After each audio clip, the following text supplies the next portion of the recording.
Nama apa? Ihin. Ihin. Ya. Ihin. Ihin. Nama famous lah, famous.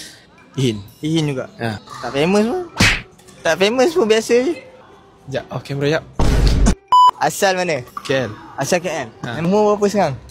27. 27.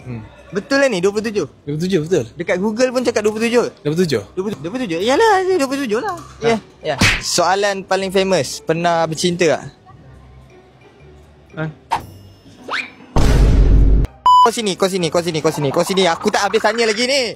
Kenapa bang? Apa tak dengar soalan? Tak, kenapa berlari tadi? Macam salah dengar tadi. Salah dengar. Okey, tanya balik lah. Pernah bercinta tak? Sikit. Pernah bercinta tak? Bulan 5 saya pernah kenal seorang. Aha. Bulan 10 saya jatuh cinta. Aha. Bulan 10, 11 saya kena Kena game. tak. Lepas tu? Saya kena profesional untuk bab kerja. Sekarang macam mana? Dengan dia okey ke? Suka lagi. Suka lagi? Tapi kena profesional bab Kena kerja. profesional lah kerja lah. Tapi still dengan dia lah.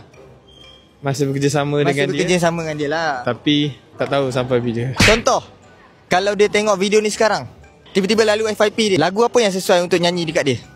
Lagu saya. Lagu awak lah. Cuma saya nak cakap sebelum saya nak nyanyi tu, Awak nak cakap apa kat dia? saya rindukan dia. And then saya harap dia tak pernah lupakan jasa baik saya. Dan saya tak pernah lupakan jasa baik dia. Dan selama saya kenal dengan dia, saya sangat ikhlas dengan segala perbuatan saya dengan dia. Nampak tu apa? Nampak? Pelangi. Pelangi, betul?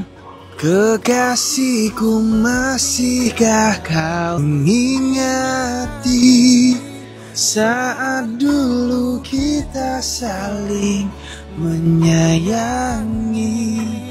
Mengapa kau telah berubah? Kau biarku sengsara.